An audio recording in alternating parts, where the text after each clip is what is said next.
Hello, नमस्कार दोस्तों, Harshali academy channel में एक बार फिर आपका हार्दिक स्वागत है। हमारे आज के इस वीडियो में हम रीजनिंग के 10 अति महत्वपूर्ण प्रीवियस ईयर क्वेश्चंस के बारे में डिस्कस करेंगे। इस वीडियो में हमने सीजीएल दिसंबर 2022 के प्रश्नों को चुना है। जो दिसंबर 2022 में सीजीएल की परीक्षा हुई थी, उसके रीजनिंग के प्रश्न हमने इस वीडियो के दौरान डिस्कशन के लिए लिए हैं, ताकि हम ये जान पाएँ कि अभी जो परीक्षाएँ हो रही हैं हाल ही में, उनमें परीक्षा में पूछे जाने वाले प्रश्नों का डिफ़िकल्टी लेवल क्या है और किस प्रकार के प्रश्न पूछे जाते हैं, क्या ट्रेंड है, हमको किस लेवल की तैयारी करनी चाहिए। हमने लगभग सभी सब्जेक्ट के प्रश्न इस वीडियो में इंक्लूड करने की कोशिश की है। साथ ही ये जो सीरीज़ चल रही है उसमें हमने पूरे के पूरे प्रश्न पत्र को 10-10 के सेट में हल किया हुआ है। तो आपसे निवेदन है कि आप उस सभी वीडियो को देखिए जिसकी लिंक हमने डिस्क्रिप्शन में दी हुई है। आइए दोस्तों, शुरू करते हैं। अब हमें कोडिंग डिकोडिंग से संबंधित प्रश्न दिया गया है। हमसे कहा गया है कि पहले और दूसरे लेटर क्लस्टर में जैसे जो संबंध है, साथ ही तीसरे और चौथे लेटर क्लस्टर में जो संबंध है, उसी के आधार पे हमने पांचवें से छठा लेटर क्लस्टर ज्ञात करना है। पहला कोड क्या दिया हुआ है, GAVE। इसको कैसे कोडित किया गया है, AGEV। काफ़ी ज़्यादा सरल है, हमको देखने में ही समझ में आ रहा है।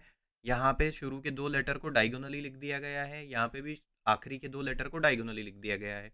इसी प्रकार KEPT, अब इसको कैसे लिखा गया है, EKTP। वही डायगोनली के को यहाँ कर दिया, ई को यहाँ लिख दिया, पी ऐसे डायगोनली आ गया, टी ऐसे डायगोनली आ गया। अब एसिड का पूछा है हमसे, ACID, तो इसको डायगोनली लिख देंगे तो ये हो जाएगा सी, ये हो जाएगा ए, ये हो जाएगा डी और ये हो जाएगा आई। CADI, ऑप्शन नंबर 4 हमारा सही उत्तर होगा दोस्तों।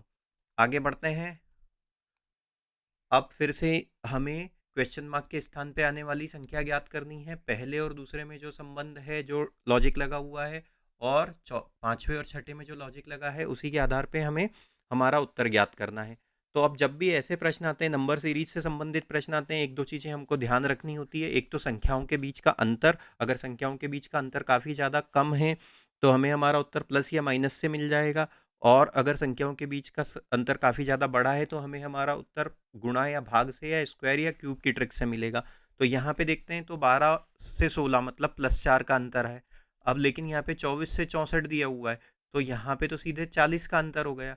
तो एक जगह तो सिर्फ 4 का अंतर है और दूसरी जगह 40 का अंतर है, तो हमें प्लस या माइनस से तो हमें हमारा उत्तर मिल नहीं सकता।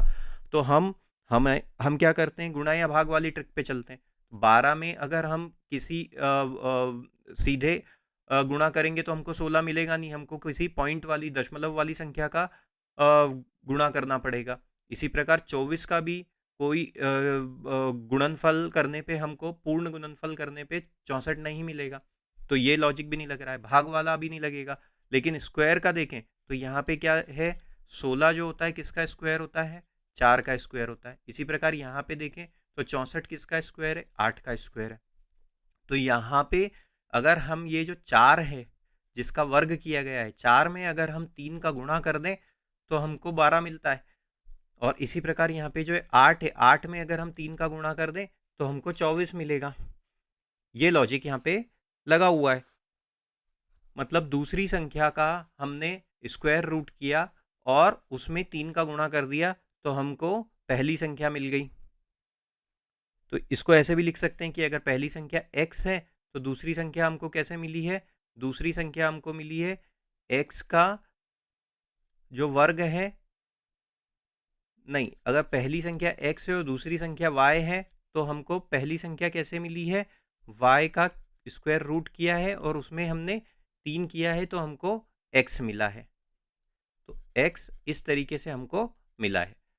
तो अब देखते हैं यहाँ पे कौन सी संख्या ऐसी है, 26 किसी का पूर्ण वर्ग नहीं होता, 32 किसी का पूर्ण वर्ग नहीं होता, 28 किसी का पूर्ण वर्ग नहीं होता, 36 6 का पूर्ण वर्ग होता है, और 6 में अगर हम 3 का गुणा कर दें तो हमको 18 मिलता है, जो 18 यहाँ पे दिया हुआ है। तो ऑप्शन नंबर 4 हमारा सही उत्तर होगा। उम्मीद करते हैं दोस्तों वीडियो आपको पसंद आ रहा होगा। ये प्रश्न, इस प्रकार के प्रश्नों की प्रैक्टिस से आप अपनी परीक्षा की तैयारी काफ़ी ज़्यादा बेहतरी से कर पाएंगे। आगे बढ़ते हैं। अब देखिए, ये फिगर से संबंधित प्रश्न है, क्वेश्चन मार्क के स्थान पे आने वाला फिगर हमको ज्ञात करना है। अब इनके बीच का संबंध देखिए, शुरू के जो दो फिगर दिए हुए हैं हमें, ये घड़ी के कांटे टाइप दिख रहे हैं। एक ये छोटा कांटा है, ये बड़ा कांटा है। इसको इस प्रकार से मैं यहाँ बना लेता हूँ, ये छोटा कांटा है, ये बड़ा कांटा है। अब अगले वाली आकृति में ये कैसा हो गया, अगली वाली आकृति में ये जो छोटा कांटा है ये घूम के इस प्रकार यहाँ पे हो गया, और बड़ा कांटा घूम के इस प्रकार यहाँ पे आ गया। मतलब कितने का अंतर आया, छोटा कांटा यहाँ से लेके यहाँ तक आया, मतलब 90 डिग्री घूमा, और बड़ा कांटा यहाँ से लेके यहाँ तक घूमा है, मतलब ये तो 90 डिग्री हो गया और ये बाकी का 45 डिग्री, मतलब ये 135 डिग्री घूमा है। बस यही हुआ है। और कैसे घूमा है, जो छोटा कांटा है वो घड़ी की विपरीत सुइयों की विपरीत दिशा में घूमा है, और बड़ा कांटा घड़ी की सुइयों की दिशा में घूमा है, एक दूसरे के विपरीत घूम रहे हैं ये। अब देखिए आगे क्या हुआ, फिर से 90 डिग्री घूमेगा, तो ये कितना हो जाएगा, ये जो छोटा वाला कांटा है ये जो बड़ा वाला कांटा 135 डिग्री घूम के कैसा हो जाएगा, 135 डिग्री घूम के ये बड़ा हो गया, यहाँ पे हो गया। और ये जो छोटा कांटा है अब ये कितना घूमा, ये घूमा है यहाँ पे 45 डिग्री। उसके बाद फिर क्या हुआ, जो बड़ा कांटा है यहाँ, ये अगले फिगर में ये छोटा कांटा 45 डिग्री घूम के ऐसा हो गया, और बड़ा कांटा 135 डिग्री घूम के इतनी दूर आ गया, ऐसा खड़ा हो गया। अब उसका जो अगला चित्र है उसमें ये जो छोटा कांटा है वो कैसे घूमा है, उसके ये छोटा कांटा अब फिर से 90 डिग्री घूमा, मतलब जो छोटा कांटा है वो अल्टरनेटिवली घूम रहा है, पहले 90 डिग्री घूम रहा है, फिर 45 डिग्री घूम रहा है, फिर 90 डिग्री घूम रहा है। तो अब यहाँ 90 डिग्री घूम के इस प्रकार से यहाँ पे आ गया, और ये बड़ा वाला कांटा 135 डिग्री घूम के फिर से उसी स्थान पे एक दूसरे को ओवरलैप कर गए। अब ये फिर से 45 डिग्री, ये 90 डिग्री घूमा है, तो अब क्या होगा, ये जो बड़ा कांटा है, बड़ा कांटा फिर से 135 डिग्री पे घूमा, तो यहाँ से बड़ा कांटा अगर मान लेते हैं ये है और छोटा कांटा ये है, तो बड़ा कांटा यहाँ से फिर से 135 डिग्री घूम के कहाँ पे जाएगा, ये तो 90 डिग्री हो जाएगा और ये 45 डिग्री, मतलब इस प्रकार का की आकृति बनेगी। और ये वाला जो है चूंकि लास्ट में 45 घूमा था, अब ये फिर से 90 घूमेगा, तो ये कैसे हो जाएगा, बड़ा कांटा इस प्रकार से हो जाएगा और ये छोटा कांटा इस प्रकार से हो जाएगा। ऑप्शन नंबर 3 हमारा सही उत्तर होगा। उम्मीद करते हैं दोस्तों ये प्रश्न आपको पसंद आया होगा। आगे बढ़ते हैं, फिर से फिगर से संबंधित प्रश्न, क्वेश्चन मार्क के स्थान पे आने वाली आकृति ज्ञात करनी है। अब गौर से देखें इसको, तो हमको पैटर्न पता चलना चाहिए इसमें कुछ। यहाँ पे देखिए, जैसे इधर देखते हैं, यहाँ पे 1 डॉट दिया हुआ है, यहाँ पे 3 डॉट हो गए, यहाँ पे 5 डॉट हो गए, और यहाँ पे 7 डॉट हो गए। तो ये जो ब्लैक डॉट है कैसे बढ़ रहे हैं, मतलब विषम संख्याओं में बढ़ रहे हैं, 1 3 5 7। अब जो उत्तर में आकृति आएगी, अच्छा इनकी पोजीशन भी नहीं बदल रही, सब इसी कॉर्नर पे है, जो हमारा बॉटम लेफ्ट कॉर्नर है वहीं पे ब्लैक डॉट्स है। तो 1 3 5 7, अब 9 डॉट मिलना चाहिए और बॉटम लेफ्ट कॉर्नर पे मिलना चाहिए, तो 2 में तो राइट बॉटम कॉर्नर पे है, तो ये वाला दो नंबर का ऑप्शन तो रूल आउट हो गया। इन तीनों में दिए हुए दूसरी आकृति को देखते हैं। जैसे यहाँ पे दिया हुआ था सर्कल, यहाँ पे दिया हुआ था ट्राइंगल, फिर आ गया सर्कल, फिर आ गया ट्राइंगल, मतलब ये अल्टरनेट सर्कल ट्राइंगल चल रहे हैं। तो सर्कल ट्राइंगल, और यहाँ पे अब क्या आ जाएगा, फिर से सर्कल आ जाएगा। तो ऑप्शन नंबर 1 में सर्कल दिया हुआ है, 3 में दिया हुआ है, लेकिन 4 में यहाँ पे एरो आ गया, तो 4 भी हमारा रूल आउट हुआ। अब उसके बाद देखिए ये वाले फिगर को देख लेते हैं। ये जो एरो है यहाँ पे ऐसा ऊपर की तरफ था, फिर ये घूमा 90 डिग्री और इस दिशा में हुआ, फिर घूमा 90 डिग्री नीचे हो गया, फिर घूमा 90 डिग्री इस दिशा में हो गया। अब फिर से 90 डिग्री घूमेगा, तो ये एरो कैसा होगा, इस दिशा में दिखेगा। ऑप्शन नंबर 1 में दिख रहा है हमें इस प्रकार से, लेकिन ऑप्शन नंबर 3 में यहाँ पे ये नीचे की तरफ दिख रहा है, तो ऑप्शन नंबर 3 भी रूल आउट हुआ। ऑप्शन नंबर 1 हमारा सही उत्तर होगा। इस प्रकार के प्रश्नों में ऑप्शन एलिमिनेशन की मेथड से ही हम ऐसे प्रश्नों को जल्दी से हल कर सकते हैं।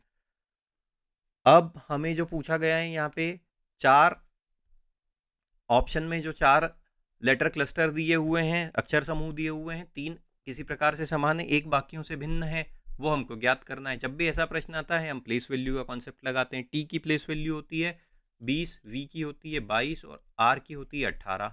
इसी प्रकार डी होता है 4 पे, एफ होता है 6 पे और बी होता है 2 पे, क्यू होता है 17 पे, एस होता है 19 पे और ओ होता है 15 पे, के पाया जाता है 11 पे, जी होता है 7 पे और आई होता है 9 पे। क्या अंतर बन रहा है, 20 से 22 मतलब +2, 22 से 18 मतलब +4, 4 से 6, 4 से 6 आए मतलब +2 और 6 से 2 मतलब -4, ये यहाँ पे भी -4, 22 से 18 मतलब -4 हुआ, 17 से 19 मतलब +2 और 19 से 15 मतलब -4, यहाँ पे 11 से 7 मतलब -4 और 7 से 9 मतलब +2। तो ऊपर के 3 में +2 -4 हो रहा है, +2 -4 हो रहा है, नीचे -4 +2 हो रहा है, तो ऑप्शन नंबर 4 हमारा सही उत्तर हो जाएगा दोस्तों। फिर से कोडिंग डिकोडिंग अल्फ़ाबेट सीरीज का प्रश्न आ गया है। अब हमें क्वेश्चन मार्क के स्थान पे आने वाला अक्षर समूह ज्ञात करना है। पहले और दूसरे में क्या रिलेशन है, हम सबसे पहले ये देखते हैं। क्या दिया हुआ है, JUMPED। अब उसको कैसे कोडित किया गया है, LWORGF। इनकी प्लेस वैल्यू लिख लेते हैं। जे की प्लेस वैल्यू होती है 10, यू की होती है 21, एम की होती है 13, पी की होती है 16, ई की होती है 5 और डी की होती है 4। इसी प्रकार एल पाया जाता है 12 पे, डब्ल्यू पाया जाता है 23 पे, ओ होता है 15 पे, आर होता है 18 पे, जी होता है 7 पे और एफ होता है 6 पे। क्या हो गया ये देखिए, 10 से 12 पे आए, पहले वर्टिकली कर लेते हैं। +2 हुआ 21 से 23, +2 13 से 15, +2 16 से 18, +2 5 से 7, +2 और 4 से 6, +2 मतलब +2 हो रहा है। क्विक्स में भी यही लगा हुआ है क्या, देख लेते हैं। Q होता है 17 पे, S होता है 19 पे, U होता है 21 पे, W होता है 23 पे, I होता है 9 पे और K होता है 11 पे, C होता है 5 पे, E होता है सी होता है 3 पे, ई होता है 5 पे, के होता है 11 पे और एम होता है 13 पे और इसी प्रकार एस होता है 19 पे और यू होता है 21 में। यहाँ पे भी +2 हुआ है। तो अब फजिंग का क्या होगा ये हमको देखना है। FUZING, एफ मतलब 6, यू मतलब 21, जेड हो गया 26 पे, आई हो गया 9 पे, एन हो गया हमारा 14 पे और 7 पे पाया जाता है जी। +2 करेंगे ये हो जाएगा 8, इसमें +2 करेंगे ये हो जाएगा 23, +2 करेंगे तो ये हो जाएगा 28, मतलब सेकंड सीरीज की प्लेस वैल्यू कितनी हो जाएगी, 2 हो जाएगी। और 9 में 2 जोड़ेंगे 11 मिलेगा, 14 में जो 2 जोड़ेंगे 16 और 7 में 2 जोड़ने पे 9 मिलेगा। लेटर लिख लेते हैं।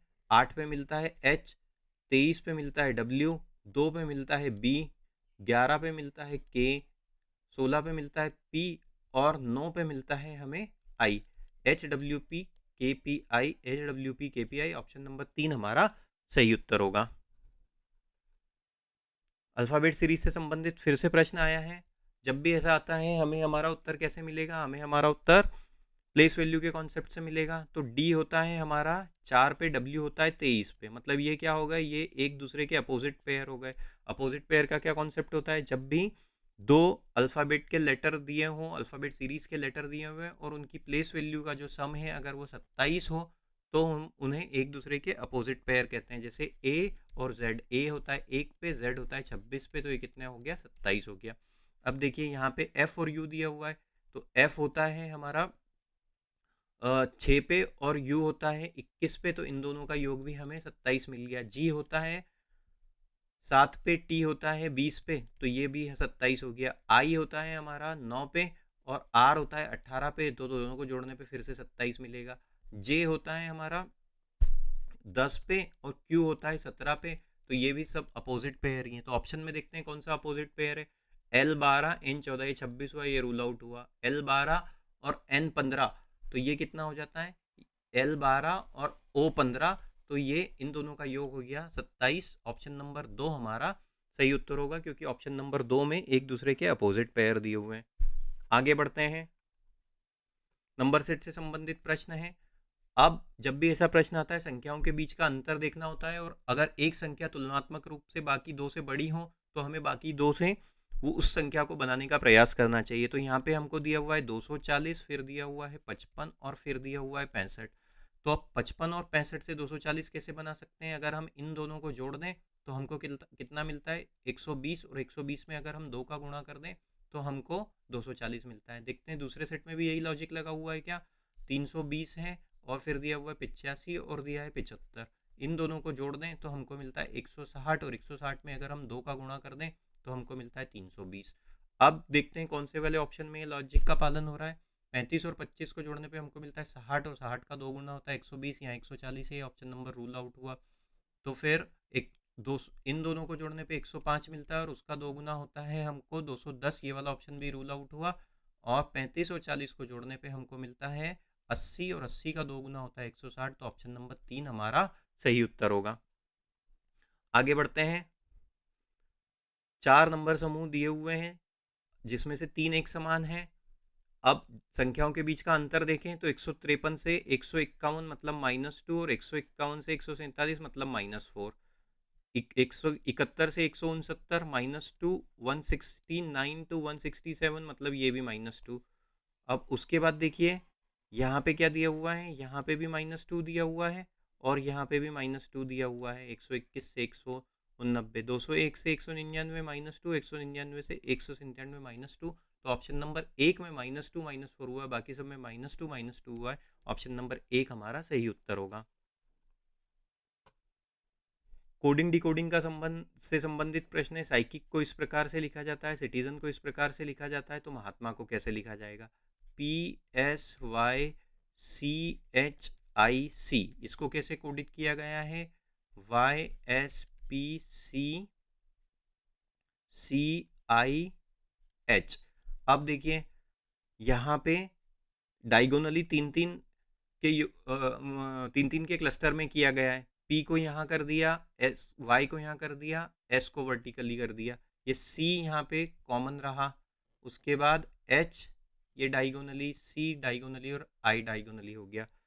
दूसरे वाले में देखते हैं यही लॉजिक लगा है क्या? CITIZEN, इसको कैसे कोडित किया गया है? TICINEZ,